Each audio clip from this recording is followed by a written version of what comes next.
Hey, how's it going, everybody? Oscar Duran from Black Sailboat here with my brother Mikey. Say what's up, Mikey. What's up? Hey, welcome to our first episode of our Black Sailboat podcast. We are shooting here from 5th and Broad in Fremont, Nebraska, right in the middle of the heartland.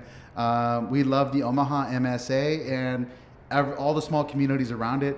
Community work is our pride, and this podcast, we're just so excited about it.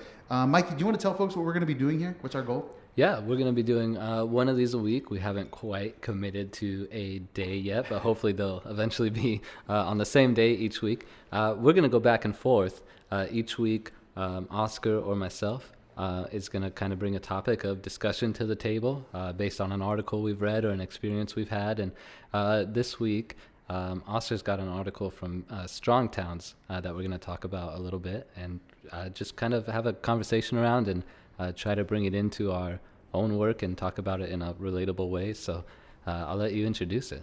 Oh, thanks so much. And by the way, let me just go ahead and say that, look, this is all new to our process. We might adapt this a little bit, and we're not going to give our credentials of who we are right now. You can check out our website. We're just two cats that like neighborhood work. Pretty Maybe, much. Both our moms are probably the only followers, and our wives are probably the other two. But in the meantime, though, use the comments section, use the feedback, and then I can't stress enough, everybody we're going to be talking about when we put forth an article, we have mad respect for.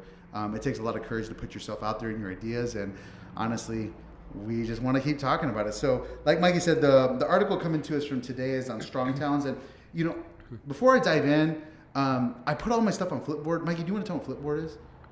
Yeah, Flipboard's kind of, I think the word would be an aggregator kind of news. For sure. So if you get on Flipboard, you can make an account, and there's different categories or subjects you could search. So for instance, I do housing. Like I search housing and I mark that, and then it'll show me different articles from a variety of sources on housing each day. You could do urbanism, you could do city planning. I'm sure you could do like cooking, sports, whatever it is that you're... I definitely have I call it Delicious Magazine. Oh, really? Yeah, I do. I have one of them. So it's kind of like it will bring in kind of articles into like a news feed, kind of in the way like social media works. Yeah, like the Apple news feed is kind of like, I feel like they must have watched Flipboard and be like, oh, we could do this better. Yeah. But they didn't. Flipboard, you're dope. And by the way, this might sound like we are getting paid from Flipboard. No, they're not a sponsor. Flipboard, don't get mad at us. Hopefully you don't mind us throwing a shout out to you guys, but we love your program. Yeah, and you can follow other people on Flipboard also, and you can see what kind of things they're reading or suggesting. Which brings me to a point. If you're interested in reading this article, and you can either go to the Strong Towns website, but if you want to cheat, you can go to Flipboard, download the app today, and look for O Duran. That's Oduran, and you can find my different magazines. I got a whole 2 followers. Sweet. Who are they? You're such a jerk. 2 of the followers are obviously my wife, Katie. Nice. She follows me. And then the other one is going to be a guy named Saul. And Saul, I've been following you back. He's an author and editor of popular home decor, food, and travel magazines. So shout out to Saul. Shout out to Saul. Also not a sponsor. And honestly, Saul, I'm not going to be on your radar. Look, Saul has 1.5 thousand followers. Whoa. So a little bit bigger than our 2. So if you get on there, I threw this article up on one of the magazines that's called Let the People Decide. So I don't got a ton of magazines on there. I think I got like 10 stories on there right now. But if you want to follow it, get on there. So this one's coming out from a gentleman named Nolan Gray. He's a writer for Strong Towns. And Strong Towns, they're a fellow Heartland organization. Mike, you want to tell them about Strong Towns? Or, I don't know. Yeah, I mean, I don't know much about the history of Strong Towns, really. I just get on there and read. There's a variety of writers basically writing about what I guess you would call urbanism. I'm probably a little bit more starstruck. Marhan, he's kind of dope, dude. But Minneapolis, right? We're in Omaha, Nebraska. If you don't know where that is, we're both kind of in the middle of the United States. So some very... some socially hearted individuals that live in very conservative regions. Is that fair? Yeah. Yeah. I mean that's kind of where we're at. We're a bunch of farmers here, but we love community just as much. So this article is coming out from Nolan Gray, and his article is titled "Letting Go." The double dots. Is that a semicolon or a colon? That's a colon. Colon. Yeah. We started doing this stuff because I'm not a good writer. If you didn't catch some of our writing before. Yeah, just talking for now. Just talking. We'll find out if you're a good talker. So letting go, colon? Why urban design should come from the bottom up, part 1. Hey, and big thing, Nolan, dope idea to break it in half because it is a long article. So what he did is he split it off in Crescent 2. So just good idea. The whole thing on Flipboard is they really want people to be able to read an article in 2 minutes, 3 minutes at the most. So I'd like to do this, Mikey, like as we both bring articles, maybe the other one, because you read it just a couple days ago too, right? Yeah. Tell me what your thoughts were on the article. I think it's an important topic to discuss, and I think it's really relevant. I think it looks at historical developments, like in Astoria, and what happened there. I think it's in Omaha, at least. I think it's interesting to apply the things that he's talking about into redevelopment and infill development, which I think is a little interesting. And there's a lot of well, what were you gonna say? I'm gonna talk too long. What do you? No. I think how about just give us the rundown. What to you when you read this, both the articles, if you had to sum it up in like 2 sentences, what is this article about? In your own mind, and Nolan, we're wrong. I mean, the whole point of this show is that we're going to take whatever other people are writing about their larger cities and bring it into our local context. Yeah, that's good. I was going to get into some of my just opinions on some of his thoughts and examples that he used. To sum it up, I mean, he's looking at design, and primarily the examples he's using are setback minimums or maximums, but conceptually what he's talking about is regulation and planning regulation. And so he's to sum it up, he's basically saying that there was a good time pre-zoning when design standards were set not through regulation and through more of a trial and error process and some kind of personal preference or kind of group consensus from a variety of stakeholders, instead of just like a cookie cutter regulation for design standards. Yeah. No, I mean that's like spot on. That's what I was thinking too. That's the best summation I could think of. One of the, it might not be super related, but like the article published like mid last month. So I'm always like, first of all, Nolan, you went deep into the weeds on it. Like I love all the pictures. When you check out the article, he does really good about describing exactly what he's talking about. Like he has live pictures from different communities. Yeah. That really illustrate the issues he's talking about in comparison. So for me, I'm like, man, I wonder, question for you, Nolan, if you do ever hear this, put up on our feed. Did you write this at the end of last year, or was this your first article of the year? Because I mean, it was an ambitious article to do. You put a lot of time into pulling the research together. So that was dope. The thing that really jumped out for me though, and it's right in the title, and this is why I picked it, the bottom-up approach. And really saying, how do we need to do that? I mean, for those of you cats that haven't found strong towns, I mean, they're a very, and Mr. Mahan, I apologize if I say this wrong, a very localized, but proactive about localized power, right? So they're always about getting the consensus of the community first. Yeah, pretty much. And I think I'd be interested to know, I don't know like who the primary readership of Strong Towns or listeners to their podcast is, but I would think it is planners, right, and community development professionals. I don't know. Am I wrong about that? No, I think that's true. I mean, we are, right? Which we're definitely not planners. No, no I mean, no hate to planners. Like Manny, we love you. We got a lot of friends who are great planners, and I built great relationships with most of the planning partners in the community. But is that your phone? Yeah. So the case, I guess, like, I think that's interesting because in some ways he's making the case directly to, their readership might be the people who he's saying have too much control or are trying to push too much and not take a bottom-up approach to it. So I think it's a valuable thing to be writing about because if planners are the readers, great, and if people who are just anyone else are reading it and can get, inspired to push for a bigger voice for themselves.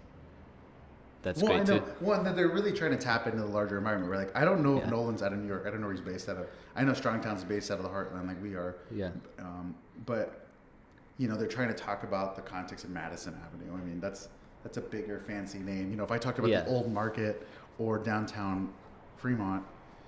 You need a lot more pictures. Yeah. And to be fair, we got about 200 people checking in on our site right now. Not a lot, but from across the world. They definitely don't know where Omaha, Nebraska, much less Fremont, Nebraska is. I mean, to be fair, right? No. Except you wonderful cats that are from our MSA. Yeah, well, I hope that we can... I hope we can bring... Because you're going to use big cities as, like, understandable models, like when you try to explain these type of things. And I hope our process of trying to see what it means for an Omaha or a Fremont means something to people in other places. So I got a question for you. You know me, we've been working together 6-7 years. Why do you think I picked this article? Because this is our first one. Hey, and to be fair, before Mikey answers that, we did have another article, but we spent like 9 hours with our first podcast, and we ended up scrapping it because we got tired of talking about it, which we might do in like a month after it's refresh again. Yeah. But so we're kind of like, Nolan, you do have a great article, but this was our second run at it. So, but why do you think I picked this one? We're still trying to figure it out. I think you picked this one for the same reason that your magazine is called "Let the People Decide." Ooh, good. I didn't think of that. Simply because it gets away from regulation and, well, one, it gets away from regulation just as a sentence, and two, it's also calling for more decision-making power for residents of an area, and looking at making decisions with the context of that specific area where the development is happening. No, and development is such it impacts our whole world. I mean, it defines our spaces. It uses our tax dollars. It builds our businesses. It gives us places to interact in our communities. I mean, this article is not about the design of spaces, though. To me, I mean, it is, but that's not why I brought it. I think you hit the nail right on the head. Oh yeah, I don't think it has anything to do with setbacks. It's letting the people decide. To me, I mean, that's the bigger thing, right? Like, I am so aggravated, and I think that's the right word, right? Like, I speak on that often, just in the very top-down approach that we're both guilty of doing in community development sector as well. I got to say that, but it's kind of the standard, isn't it?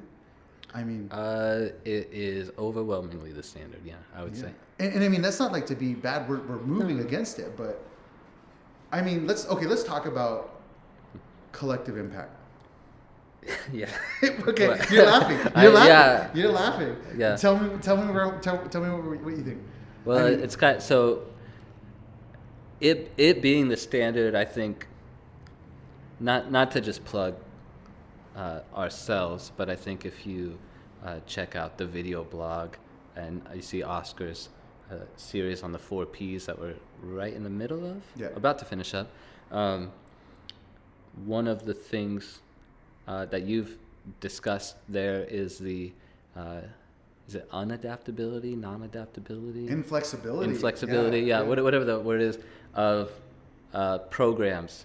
You could apply that to just the way organizations operate. You could apply that to policies, but looking at programs, so if you were going to do collective impact, just collecting doesn't make the impact that much greater, particularly when there's so many variables that go go into that.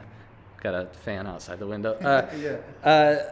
You know what I mean? Like you can bring 8 organizations together and say, oh, we're gonna, and they'd probably use the word target, and you would hate that. Oh, I would. We're gonna target this neighborhood. I hate that word. But that doesn't inherently, I don't know if that's the right word, mean that any of those programs are affected by nature or what that neighborhood means, and it doesn't remove all of the parameters of everyone's program and all of the kind of like deliverables that they owe to themselves, their board, the foundations. Well, so I like analogies. I feel like me and Mike are gonna we're 10 years away from being like old angry men. Yeah. Telling whippersnappers to stay out of our yard. You know what I mean? Like, we're very opinionated. So sorry if we come across that way, but I mean, like, and kind of getting upset. We try not to throw a lot of shade, but again, to me, it becomes like, okay, even thinking about Nolan's example, the whole idea of setbacks really has a lot of effect in how we use a space. And it's not so much about the setback, but it's that,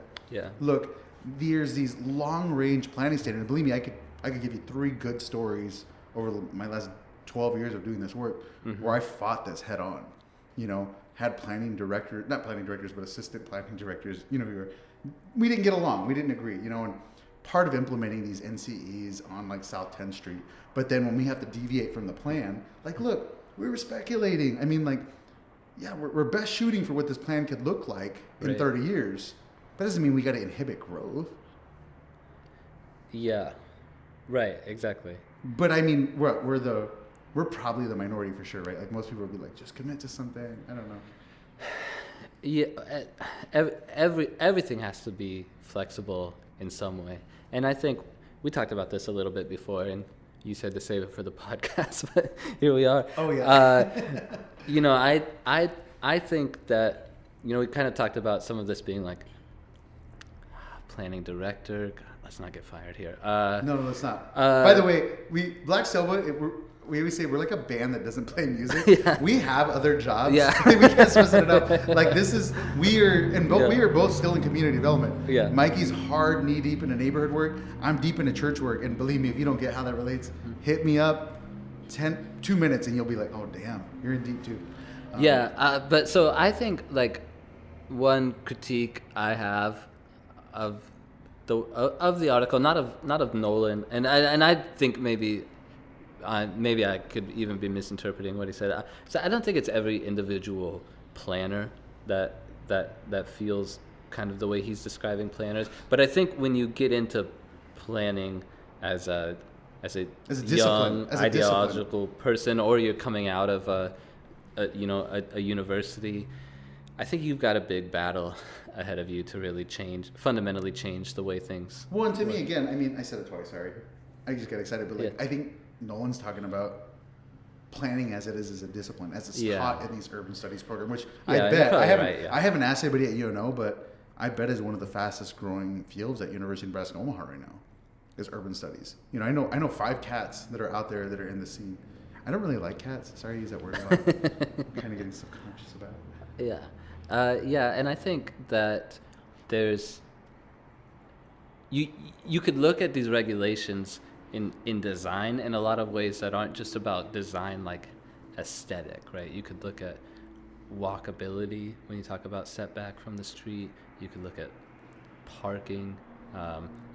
There's different design things in relation to like safety. You know, you could have a different discussion about all of these things, but I think conceptually, about the control and the power distribution, I think. And that is perfect. I mean, I'm not trying to get into the weeds. I have a lot of good colleagues on both sides of the fence here in Fremont, but the idea of control and like how we communicate and get public input it's a very, it is touchy, but right now it's like, dang, I don't know how to say this without getting in trouble.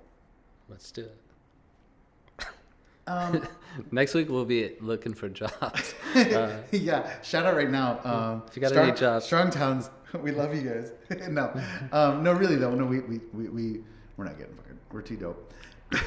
But what I'm saying is that like they apply these standards at like a top approach, and then they implement it at the program level. And again, I've seen it. I've been a director of programs before, and many of my programs, like, NIFA or Nebraska Finance Authority, will set a standard, which is a good standard. But then my program staff will look at it and adhere to it to a very aggressive level, to the sense to where we're not living out our why. Mm-hmm. And so the audience doesn't know what I mean by that. What do you think I mean by that? I think that, well, there's a lot of reasons that you make those programmatic determinations. That could be fiscal reasons, or they could be current environment reasons, or you just take. We might as well talk about AMI already. We're going to be talking about it all the time, I'm sure. Oh, I'm sure. It's a big important number. Yeah. What is AMI? Area median income, and Oscar's got a lot of experience with program entry qualifications that are I'll related to that? I'll be honest. I think we're in a very classist society, and I think as much as people know their credit score, I'm going to be honest. You should always know your AMI. Yeah, and to know what resources are available to you, because that's the standard that other programs use. yeah, and I think what you mean by the why, to answer your question, is that the why is something different than, well, why do you do that? Well, we qualify people from 30 to 60% AMI, and then we help them. Well, that's not really the why. That's probably not why you started. And that's, No way, right? Yeah. No, yeah. We started this program to help people fix homes. Yeah. We started this program to help people transition out of homelessness. Yeah, and I should say we're not saying that there's not a need to help people from 30 to 60 AMI. I'm saying that different needs, different programs, different areas, there's way more variables than just that. So Well, you yeah. can't just pick up and drop things all No, over. exactly. Because I mean, when we use this top-down model, and we talked a little about this before, it's we set these parameters like these unified development codes or these setback requirements that we intend to be the best practices for a community. Or we look at qualifying AMI families, and anybody at 18 has to submit their income information, whether they're going to live in the house for 2 months or ongoing, or they don't know. That's kind of a tangent. But what I mean is that it potentially negatively impacts the people we're trying to help, our why. Yeah. And so for me, I think personally, I think there's other places to really start the fight outside of design regulation. I think zoning in general is the first fight that I would want to take on. But Yeah, but and what I'm not saying is, I mean, I'm not. I haven't read if Houston still does this, but Houston doesn't have any. I've heard doesn't have a lot of design standards in their downtown, and that's why you got some random types of development happening. But yeah, and there's different problems, and you want to have something that resembles a real plan that doesn't allow for sprawl in Omaha's case, or whatever it is. But in terms of the regulations, I feel like I'm kind of somewhere in between what Nolan is saying is the kind of norm and what he's saying is how it should be.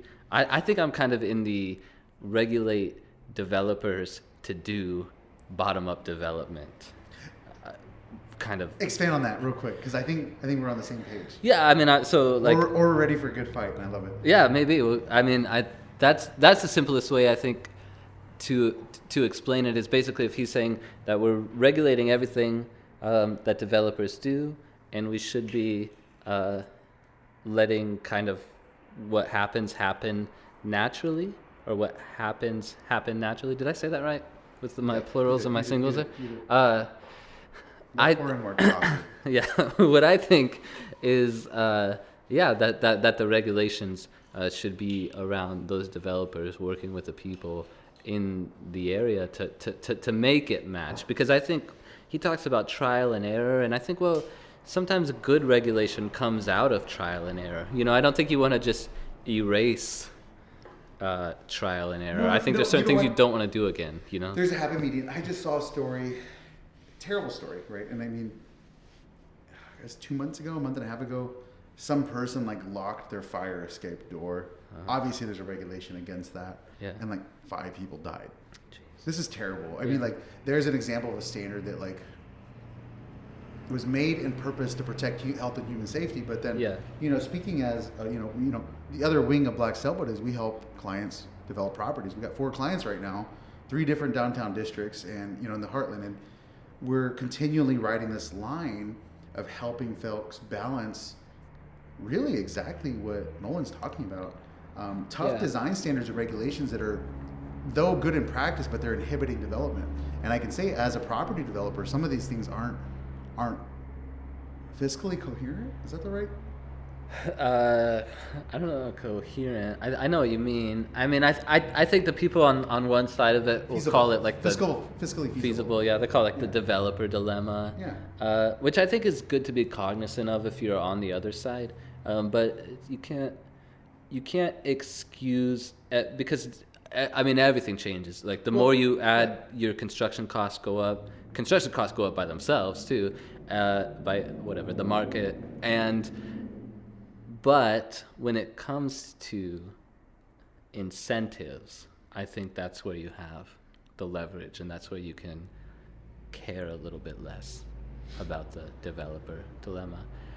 And I don't know. I think, I mean, I know we talk about it enough that I know we're going to dive into like looking at some examples of, you know, what would 15% of units in this big development being affordable mean financially? Don't give away no, for yeah, sure. I know no, we're gonna look no, at you're that. right. No, but I mean, you know what? And maybe we weren't, because when I hear things like this, and I wear multiple hats, right, in this work, I love developing these old buildings and old buildings. New construction is fun too, but I love salvaging these old things, historic preservation, adaptive reuse projects. I mean, we're in an adaptive reuse project right now that took me 5.5 years. Right. To put $500,000 into something that's on the wrong side of Broad Street. I mean, to quote one of our former planning directors, you know. But I mean, and I don't mean to bag on so much on the planning, because here's what I will say. You know, we have some new developments going down here in downtown Fremont right now, and I heard 3 times, I had 3 conversations about, like, what are you going to do about this parking? And I said, no. Actually, 2 administrations ago, it's probably the planning board, the city council, the planning director had the forethought to say, look, we got to remove this off-street parking requirement, because it's going to inhibit development downtown Fremont. That doesn't mean that was the only thing that needed to be done, but it was a step of progress. So I commend our leaders who are doing this work right now, and like, we got to partner with them in the right way. I'm not saying it's all bad. Right.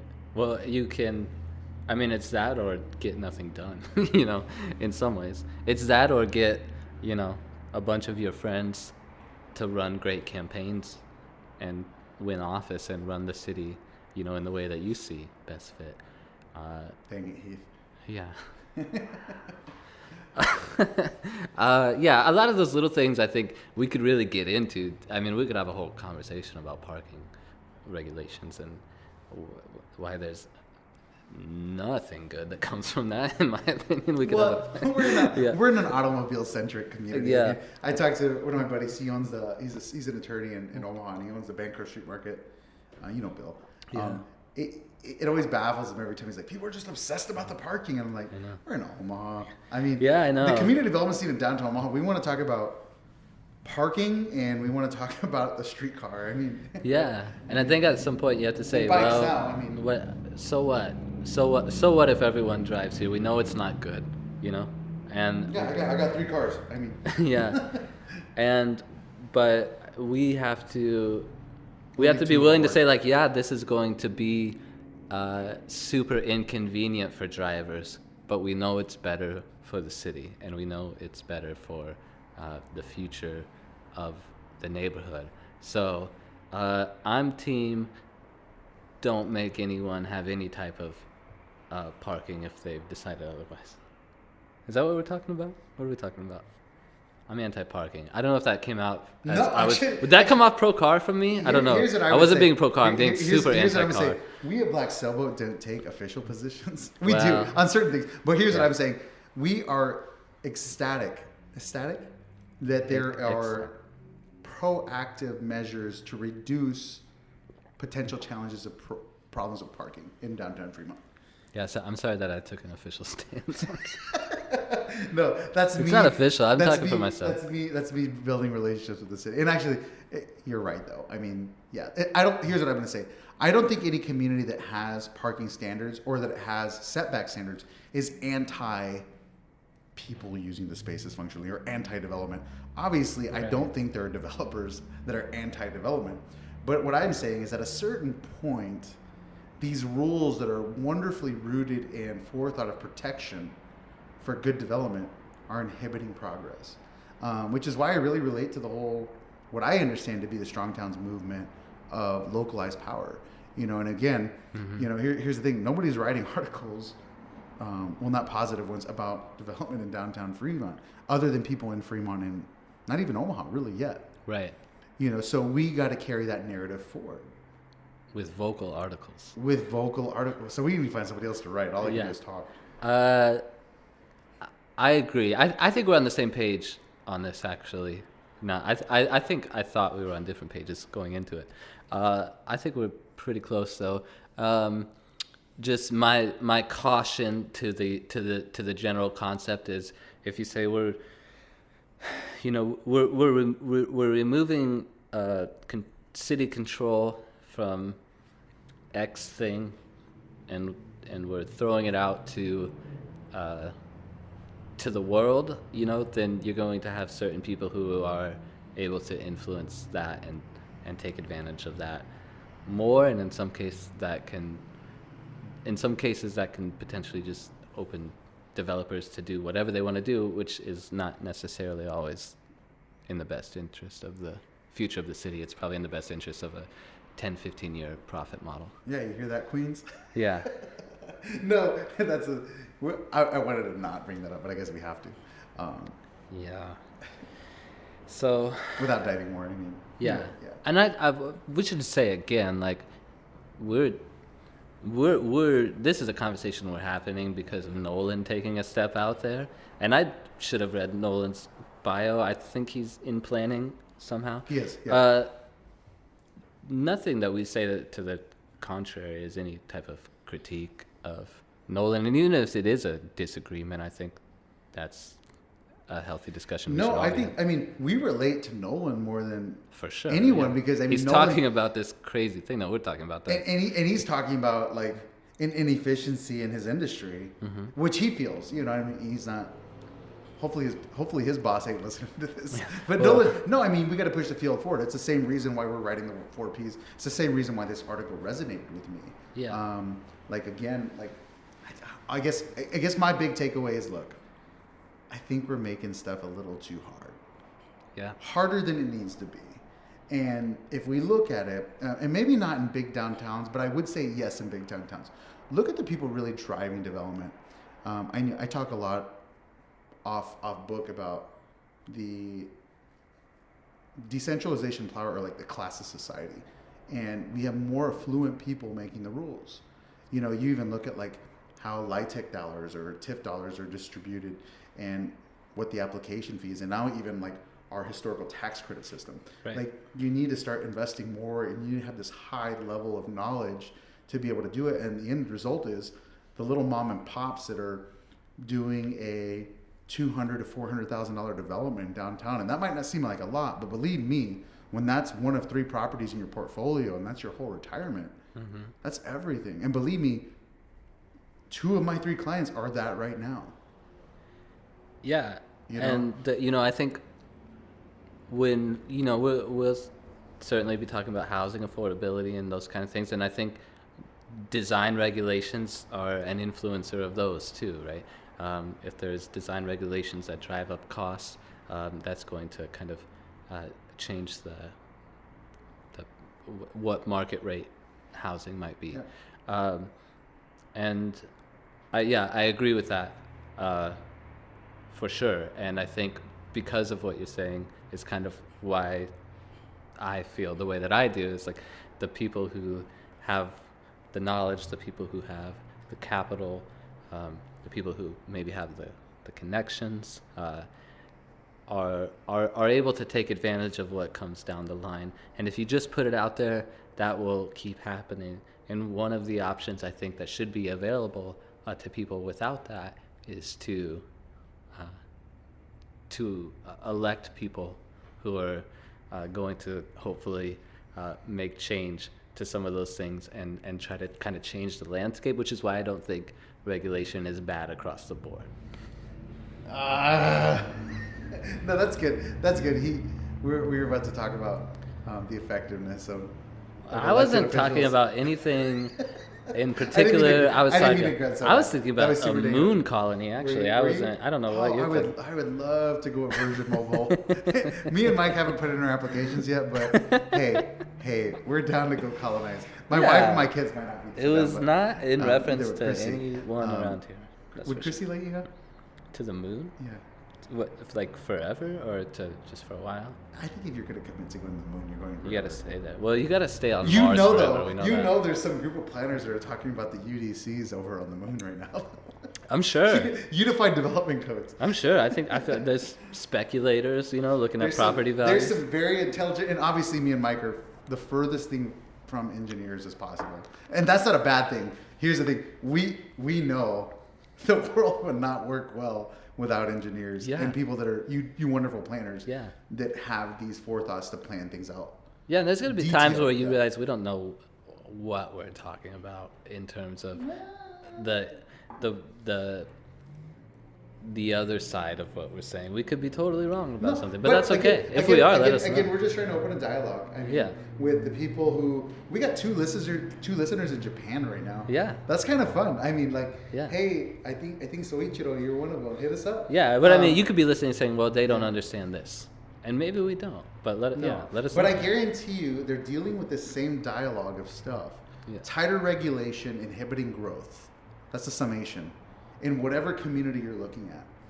And you have haves making decisions for have-nots. Spoken like a true sociologist, right? I mean, look, very optimistically, we are Black Sailboat. This is our first podcast. And, Mike, are you going to do that weird thing that you tried to do in our last, 20 takes? Oh, the weekly. I'm not going to call it a weird thing. I mean, I shouldn't say that. I think it was a good thing, but I want you to ask a different question if you're going to do it. You want a weekly hypothetical, is what you're saying. I want to know if you're going to do that weekly hypothetical thing. Yeah. If we're committing to. Okay, go for it. We brought it up. How could we say it and then not do the weekly hypothetical? But I didn't like the one you brought up last time, so go for it. Okay. Fresh, on the cuff. All right. If you had to right now pack your stuff up and either tonight or early tomorrow morning, you had to go somewhere for a week and you had to stay there with no plan. You got to find out where you're going to stay. All you have is a plane ticket to that place. No other plan, no hotel. You could go somewhere, I guess, in the hypothetical that you know people there that could help you, or it's just going to totally disrupt your life, but you have to go somewhere. Where are you going to go? I only have money for the plane ticket, no board. You have just whatever money you have in your. Am I single or I have my kids and Katie? Yeah, it's your exact life right now. It's my exact life right now. Well, I'm going to Omaha. And I'm going to hang out with you and Chris. You don't want to, but the plane ticket could be to anywhere though. It's paid for. That's the thing that's paid for. But I'm cheap. I'm not going to go and spend a lot of money. I don't know what I'm going to spend on the flight and housing. Well, you have to go to Omaha to get on a plane. Let's extend it. Why don't I just stay there? Let's extend it. Let's extend it. If it was, what's the word? Fully inclusive? All inclusive, I think they would say. All inclusive, yeah. And they paid my bills while I was gone. All right. All right. I would take my family and myself to what?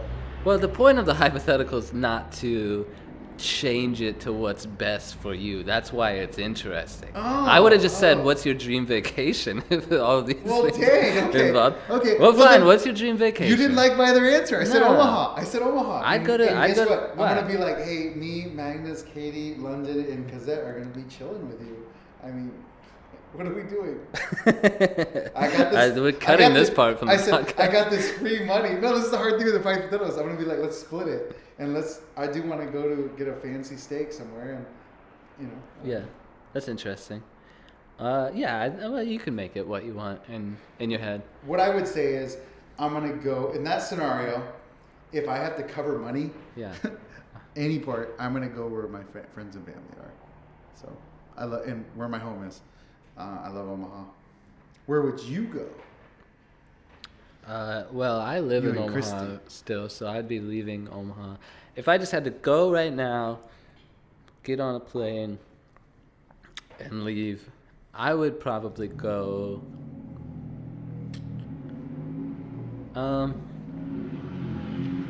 I'd probably go to Minneapolis, probably because there's some work-related things that I want to check out in Minneapolis. So if I can't make it back in time before work, at least I can say, sorry, I came to Minneapolis to work,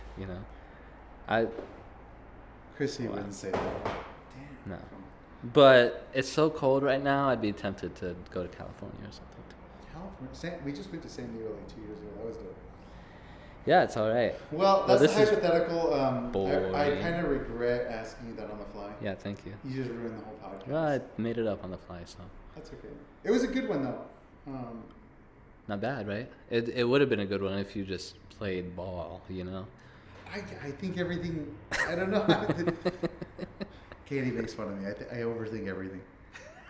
You do, yeah. We're gonna end this and you're like, oh no, gotta do it again. Gotta do it again. Cut that part. But no, this is gonna be in there. Hey, pause. Saying my brother who made us do. How many takes did we do last week for the first podcast?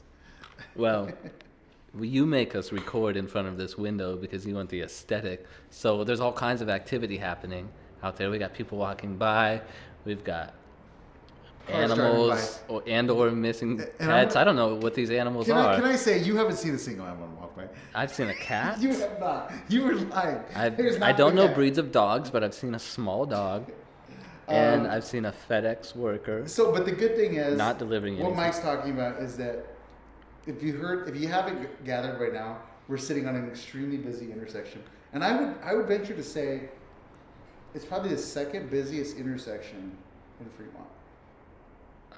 Not intersection, road. Second busiest road. Yeah, street. Yeah. We can't even dive into that. Do you think it's busier than 23rd Street?